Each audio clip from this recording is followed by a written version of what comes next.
2024 election ഏകദേശം ഒരാഴ്ചയോ രണ്ടാഴ്ച കഴിയുമ്പോൾ ഇലക്ഷൻ്റെ നോട്ടിഫിക്കേഷൻ ഇലക്ഷൻ കമ്മീഷൻ പുറത്തു വിടും. അതിനുശേഷം ഏകദേശം നോമിനേഷൻ പത്രിക സമർപ്പിക്കുന്ന രീതിയിലോട്ട് ഏതാണ്ട് BJP പൂർണ്ണമായിട്ടും ഇന്ത്യയിൽ സെറ്റായി. അവർ ഏത് നിമിഷവും നോമിനേഷൻ കൊടുക്കുന്ന രീതിയിലോട്ടാണ് കാര്യങ്ങൾ മുന്നോട്ട് പോകുന്നത്. പക്ഷെ കോൺഗ്രസ് നയിക്കുന്ന പ്രതിപക്ഷ പാർട്ടികളുടെ മുന്നോട്ടുള്ള പോക്ക് എവിടെയും എത്തിയിട്ടില്ല. എല്ലായിടത്തും അൺസർട്ടനിറ്റിയാണ്. ഇപ്പം രാഹുൽ ഗാന്ധി നയിക്കുന്ന യാത്ര ബീഹാറിൽ കൂടെ പോകുമ്പോൾ കാണുന്ന കാഴ്ച, അതായത് പ്രധാനപ്പെട്ട ബീഹാറിലെ സിറ്റിയുടെ മുമ്പിൽ കൂടെ, സിറ്റിയുടെ റോഡിൽ കൂടെ പോകുമ്പോൾ പോലും ആ യാത്രയെ പിന്തുടരുവാൻ 50 പേര് പോലും ഇല്ല. ആ സ്ഥിതിയിലോട്ടാണ് പോകുന്നത്. ആ സിറ്റിയിൽ പോകുന്ന ആ വീഡിയോ നിങ്ങൾ കണ്ടാൽ മനസ്സിലാക്കാൻ സാധിക്കും. രണ്ടും ആളുകൾ മൈൻഡ് പോലും ചെയ്യുന്നില്ല. എന്താണ് രാഹുൽ ഗാന്ധി പറഞ്ഞത്? രാംക്ഷേത്രമായിട്ട് ബന്ധപ്പെട്ട് അയോധ്യയിൽ പ്രാണപ്രതിഷ്ഠ നടക്കുമ്പോൾ അദ്ദേഹം യാത്ര തുടങ്ങുന്നു. ഇന്ത്യയുടെ ശ്രദ്ധ യാത്രയിലോട്ട് പോകും. ഇതായിരുന്നു കോൺഗ്രസ് പാർട്ടി പറഞ്ഞത്. പക്ഷെ ഉണ്ടായത് വലിയ കഷ്ടമാണ്. കഷ്ടമെന്ന് പറഞ്ഞാൽ ദുരന്തം എന്ന വാക്കാണ് ഉപയോഗിക്കുന്നത്. ഏകദേശം കോൺഗ്രസ് പാർട്ടിയുടെ സ്ഥിതി വളരെയധികം ദയനീയമായിട്ട് പോകുന്നു. അപ്പം ഇതിനകത്ത് യോഗേന്ദ്ര യാദവ് എന്ന് പറഞ്ഞ നേരത്തെ അദ്ദേഹം വേറെ പൊളിറ്റിക്കൽ പാർട്ടിയിലായിരുന്നു, സ്വന്തമായിട്ടുള്ള പൊളിറ്റിക്കൽ പാർട്ടിയിലായിരുന്നു, ആം ആദ്മി പാർട്ടിയുടെ ഫൗണ്ടറും കൂടായിരുന്നു. അപ്പം അദ്ദേഹം പറഞ്ഞൊരു സ്റ്റേറ്റ്മെൻ്റ് ഉണ്ട്. കോൺഗ്രസ് പാർട്ടി എന്ന് പറയുന്ന പാർട്ടി, അദ്ദേഹം ഒരു 5 വർഷം മുമ്പാണ് ഈ സ്റ്റേറ്റ്മെൻറ്റ് കൊടുക്കുന്നത്, പൂർണ്ണമായിട്ടും തകരണം. എന്നിട്ട് ഈ പാർട്ടി ഉയർന്നു വരണം, പുതിയ നേതാക്കളുമായിട്ടും പുതിയ തലമുറയുമായിട്ടും. അങ്ങനെ വരുവാണെങ്കിൽ മാത്രമേ കോൺഗ്രസ് പാർട്ടി പിടിച്ചു നിൽക്കാൻ പിന്നീട് വരുവാൻ കഴിയുകയുള്ളൂ. വളരെ സത്യമാണ്. എല്ലാവരും പറയുന്നുണ്ട് ഇന്നത്തെ രീതിയിൽ കോൺഗ്രസ് പാർട്ടിക്ക് മുന്നോട്ട് പോകുവാൻ പറ്റില്ല. ഇതേപോലെയുള്ള നേതാക്കൾ, അതായത് ഞാനൊരു കാര്യം കൃത്യമായിട്ട് പറയാം. എനിക്കറിയാവുന്ന വസ്തുതയാണ് എൻ്റെ ഡൽഹി എക്സ്പീരിയൻസ് വെച്ച് കഴിഞ്ഞിട്ട്. ഇപ്പം നോർത്ത് ഈസ്റ്റുമായിട്ട് ബന്ധപ്പെട്ട് കോൺഗ്രസ് പാർട്ടിയുടെ ഒരു നേതാവ് ഉണ്ടായിരുന്ന കർണാടകക്കാരൻ ഓസ്കാർ ഫെർണാണ്ടസ്.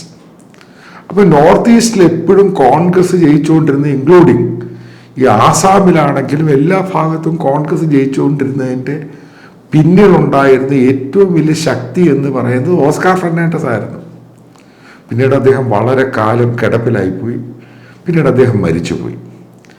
പിന്നെ കോൺഗ്രസിൻ്റെ നാഷണൽ ഓർഗനൈസേഷൻ സ്ട്രക്ചർ എന്ന് പറയുന്നത് നിലനിർത്തിക്കൊണ്ട് പോയിരുന്ന ഓർഗനൈസേഷൻ രീതി, അത് ഗുലാം നബി ആസാദ് അദ്ദേഹം പാർട്ടി വിട്ടുപോയി. അദ്ദേഹത്തെ പാർട്ടിയിൽ നിന്ന് പൂർണ്ണമായിട്ടും അവഗണിച്ചു. രാഹുൽ ഗാന്ധിയും കൂട്ടരും അദ്ദേഹം പാർട്ടി വിട്ടുപോയി. ആ സ്ട്രക്ചർ കോൺഗ്രസ് പാർട്ടിക്ക് പൂർണ്ണമായിട്ട് നഷ്ടപ്പെട്ടു. പിന്നീട് ഒരു വ്യക്തിയാണ് അഹമ്മദ് പട്ടേൽ. കാരണം അഹമ്മദ് പട്ടേൽ വളരെ സോളിഡാണ്, ഗുജറാത്തിയാണ്, പൂർണ്ണമായിട്ട് സംഘടനാ കാര്യങ്ങൾ നിയന്ത്രിക്കാനും കൊണ്ടു നടക്കാനും പൂർണ്ണമായിട്ടും കഴിവുള്ളൊരു മനുഷ്യൻ. അദ്ദേഹം മരണപ്പെട്ടു. അദ്ദേഹം സോണിയാഗാന്ധിയുടെ പൊളിറ്റിക്കൽ സെക്രട്ടറി ആയിരുന്നു, മരണപ്പെട്ടു. അതിനുശേഷം അതും തീർന്നു. അതാണ് ഞാൻ ഈ പറയുന്നത്. കോൺഗ്രസ് പാർട്ടിയുടെ ഒരു സമയത്ത് ഏറ്റവും പ്രഗത്ഭരായ നേതാക്കന്മാർ ഓരോരുത്തരായിട്ട് മരിച്ചുപോയി, അല്ലെങ്കിൽ അവർ വിട്ടുപോയി. പല നേതാക്കന്മാരും ഈ പാർട്ടിയെ മൊഴി ചൊല്ലിപ്പോയി. ഏകദേശം 10-12ഓളം മുൻ മുഖ്യമന്ത്രിമാർ കോൺഗ്രസ് പാർട്ടിയെ വിട്ടുപോയി. ഒരു ഇന്ത്യ എന്ന് പറഞ്ഞ രാജ്യത്ത് ഏകദേശം 12 മുഖ്യമന്ത്രിമാർ കോൺഗ്രസ് പാർട്ടിയെ വിട്ടുപോകുക എന്ന് പറയുന്നത് നിങ്ങളൊന്ന് ആലോചിച്ച് നോക്ക്. എവിടുന്നാണ് ഈ പാർട്ടി 10 വർഷത്തിനുള്ളിലാണ് ഉണ്ടായേക്കുന്നത്? എങ്ങോട്ടാണ് ഈ പാർട്ടി പിന്നെ പോകുന്നത്? ആ പാർട്ടിയുടെ തലപ്പത്ത് ഇപ്പോഴും രാഹുൽ ഗാന്ധി പവറിലല്ലെങ്കിലും എല്ലാ കാര്യങ്ങളും തീരുമാനിക്കുന്നത് രാഹുൽ ഗാന്ധി തന്നെയാണ്. പാർട്ടി എവിടെയില്ല. പാർട്ടി സ്ട്രെങ്തൻഡ് അല്ല. ഒരു പേരിനായിട്ട്, ഒരു നൈറ്റ് വാച്ച്മാനായിട്ട് ഖർഗെ എന്ന് പറഞ്ഞ ഒരാളെ കൊണ്ടുവച്ചിട്ടുണ്ട്. ആ മനുഷ്യനെ സംബന്ധിച്ച് പറയുവാണെങ്കിൽ ഞാൻ വ്യക്തമായിട്ട് പറയാം, അദ്ദേഹം കർണാടക പൊളിറ്റീഷ്യനാണ്, ദളിത് പൊളിറ്റീഷ്യനാണ്. ഏകദേശം 6-7 മാസം മാത്രമേ അദ്ദേഹം കർണാടകയുടെ മുഖ്യമന്ത്രിയായിട്ട് ഇരുന്നിട്ടുള്ളൂ. ഒരു നൈറ്റ് വാച്ച്മാൻ, ഒരു സമയത്തിൻ്റെ ഇടവേളയ്ക്ക് വേണ്ടി മാത്രമാണ് അദ്ദേഹം ഇരുന്നത്. പിന്നീട് ഏകദേശം ഒരു 7-8 മാസം അദ്ദേഹം റെയിൽവേയുടെ മന്ത്രിയായിരുന്നു. ഇതാണ് ഇദ്ദേഹത്തിൻ്റെ പഴയ രാഷ്ട്രീയ പാരമ്പര്യം എന്ന് പറയുന്നത് കോൺഗ്രസ് പാർട്ടിക്കകത്ത്. വളരെ വർഷം കൊണ്ട് കോൺഗ്രസ് പാർട്ടിക്കകത്താണ്. ഇദ്ദേഹം വിചാരിച്ചാൽ ഈ കോൺഗ്രസ് പാർട്ടിയിൽ, ഇദ്ദേഹം പറഞ്ഞാൽ ഈ കോൺഗ്രസ് പാർട്ടിയിൽ ഒരു കാര്യവും നടക്കത്തില്ല.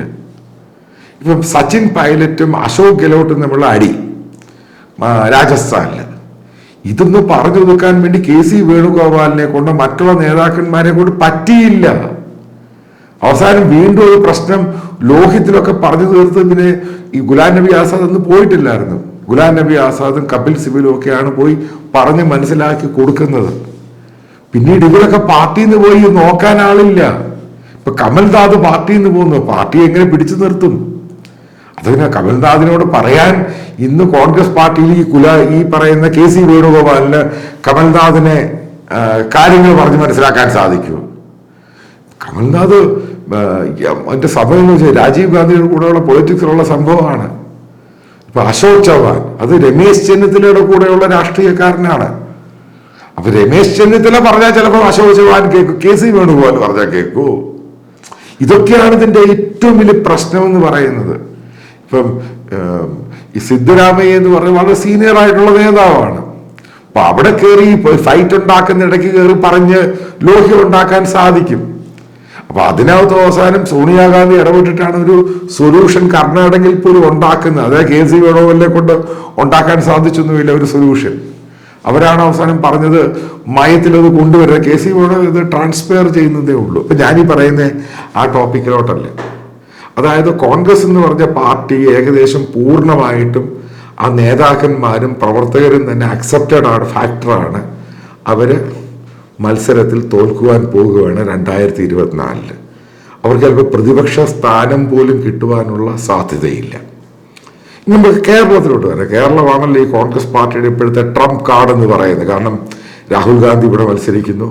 ഇപ്പൊ റായ്ബറേലിയിൽ പ്രാവശ്യം പ്രിയങ്ക ഗാന്ധിയാണ് മത്സരിക്കുന്നത്. സോണിയാഗാന്ധി രാജ്യസഭയിലോട്ട് പോവുകയാണ്. അപ്പം കേരളത്തെ സംബന്ധിച്ചിടത്തോളം പ്രശ്നം എന്താണ്? അപ്പം ലീഗ് 3 സീറ്റ് ചോദിക്കുന്നു.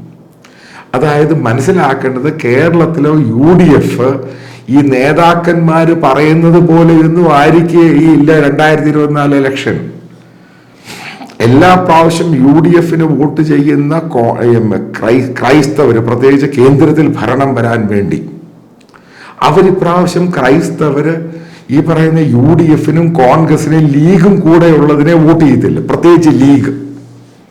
എന്തുകൊണ്ടാണ് ലീഗ് കൂടുള്ളതിനെ വോട്ട് ചെയ്യാത്ത? കാരണം ഇപ്പൊ ഒരു 2 വർഷം മുമ്പ് മുസ്ലിം ലീഗിനെ കണ്ടുകൊണ്ടിരുന്ന കേരളത്തിലെ ക്രിസ്ത്യൻ വോട്ടേഴ്സ്, ഞാൻ പറയുന്നത് ക്രിസ്ത്യൻ വോട്ടേഴ്സ്, ഇന്ന് ലീഗിനെ ആ രീതിയിൽ കാണാൻ തയ്യാറല്ല.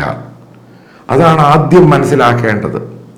അതായത് സാദിഖ് അലി ശിഹാബ് തങ്ങളുടെ ഹാജിയ സോഫി ആണെങ്കിലും ലീഗിലെ മുജാഹിദ് കൂട്ടത്തിന്റെ ഒരു വർഗീയവൽക്കരണവും തീവ്രവാദവൽക്കരണം, ഈ പറയുന്ന ഹമാസ് ചായ്വും, ഇതൊക്കെ പ്രശ്നമാണ്. ഉറപ്പായിട്ട് ഇതൊക്കെ ഇലക്ഷനിൽ വോട്ടിൽ വരും. ഈ പറയുന്ന ലീഗിന്റെ സപ്പോർട്ടോടുകൂടി നിൽക്കുന്ന നേതാക്കൾ, അതായത് ഈ മലപ്പുറമുള്ള ആ ബെൽറ്റൊക്കെ മാറ്റി നിർത്തിയിട്ട്, മലപ്പുറവും മലബാറിലെ ബെൽറ്റ് മാറ്റി നിർത്തിയിട്ട് ഉറപ്പായിട്ട് അവരെ തോൽപ്പിക്കും. അവിടെ നേട്ടം ഉണ്ടാക്കാൻ പോകുന്നത് CPM ആയിരിക്കില്ല. കാരണം പിണറായി വിജയന്റെ ഇൻകംബൻസി ഫാക്ടർ വലിയ പ്രശ്നമായിട്ടിരിക്കുകയാണ്. അപ്പോഴവിടെ ആരാണ് നേട്ടം ഉണ്ടാക്കാൻ പോകുന്നത്? ഏകദേശം ഈ പറയുന്ന കണക്കുകൾ അനുസരിച്ച് 18 മുതൽ 20% കേരളത്തിലെ BJPയുടെ വോട്ടിംഗ് പെർസെൻറ്റേജ്.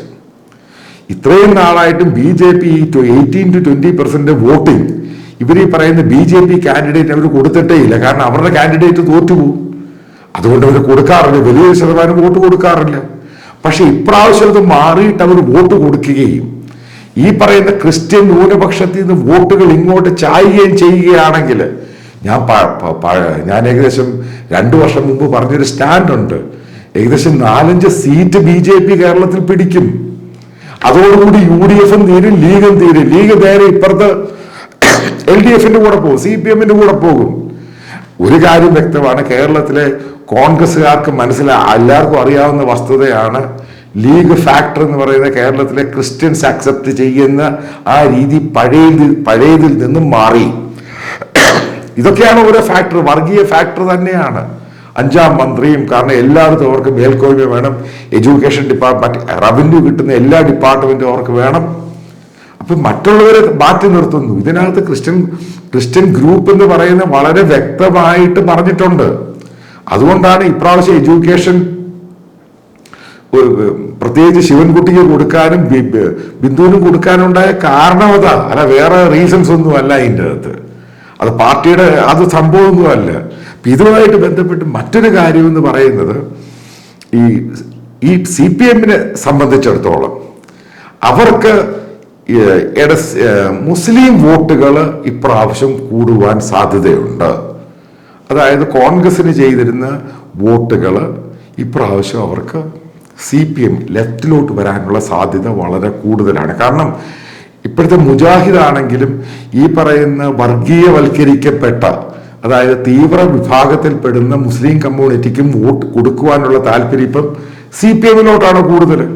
അപ്പൊ അതിന്റെ പേരിലാണ് ലീഗിന്റെ നേതാക്കൾക്ക് CPM-ലോട്ട് പോകേണ്ട ഒരു ചായ്വ് വന്നിരിക്കുന്നത്. ഇപ്പൊ സമസ്ത എന്ന് പറയുന്നത് ഒരു വിശ്വാസികളുള്ള ഒരു കൂട്ടമാണ്. അത് അതിൻ്റെ അകത്ത് ഒരു സെക്യുലർ മനോഭാവികൾ തന്നെയാണ് അവർ. കുറച്ച് കൺസർവേറ്റീവായിട്ട് രീതിയുണ്ട്. പക്ഷെ മുജാഹിദ് എന്ന് പറയുന്ന സംഭവം ഞാൻ അറിഞ്ഞിടത്തോളം ഏറ്റവും കട്ടറായിട്ടുള്ള വർഗീയവാദികൾ തന്നെയാണ്. അപ്പൊ ആ ഒരു കൂട്ടരാണ് ബേസിക്കലി ലീഗിനെ ഹൈജാക്ക് ചെയ്തിരിക്കുന്നത്. അത് ഈ പറയുന്ന പോലെ മുസ്ലിം ലീഗ് ആരോടും പറയുകയൊന്നും വേണ്ട. കേരളത്തിലുള്ള ഈ ഉരുവപ്പെട്ട എല്ലാ വോട്ടേഴ്സിനും ഇത് മനസ്സിലായിട്ടുണ്ട് നിങ്ങളുടെ പോക്ക് എങ്ങോട്ടാന്ന്. അപ്പൊ അതനുസരിച്ച് നിങ്ങൾ ഈ പറയുമ്പോൾ ഈ പാലസ്തീൻ ഇഷ്യൂ ആണെങ്കിലും ഹമാസ് ഇഷ്യൂ ആണെങ്കിലും നിങ്ങൾ ഹൈലൈറ്റ് ചെയ്ത പലതും കേരളത്തിലെ ഇലക്ഷനിൽ UDF-ന് എതിരെ ഉണ്ടാകുവാനുള്ള സാധ്യതയുണ്ട്. അതേപോലെ മറ്റൊന്ന് UDF-ന്റെ പല കേന്ദ്രങ്ങളിലും, അതായത് എപ്പോഴും പോക്കറ്റിൽ അട്ടിയായിട്ട് അവർക്ക് വോട്ട് കിട്ടുകൊണ്ടിരുന്ന പോക്കറ്റുകളെല്ലാം ഇപ്രാവശ്യം പൊളിഞ്ഞ് നാശമാകും. കാരണം അതിൻ്റെ ഒരു ലക്ഷണം കഴിഞ്ഞ പഞ്ചായത്ത് ഇലക്ഷനിലും പല പോക്കറ്റുകളിലും കണ്ടതാണ്. പക്ഷെ പാർലമെന്റ് ഇലക്ഷനിൽ അത് വിസിബിൾ ആകുകയും ഇപ്രാവശ്യം ഏകദേശം 4-5 സീറ്റ് BJP കിട്ടുകയും ചെയ്യുകയാണെങ്കിൽ ഒരു കാര്യം വളരെ കൃത്യമായിട്ട് പറയാം, കോൺഗ്രസിന്റെ അവസാന ആണിയായിരിക്കും കേരളത്തിൽ അടിക്കുവാൻ പോകുന്നത്.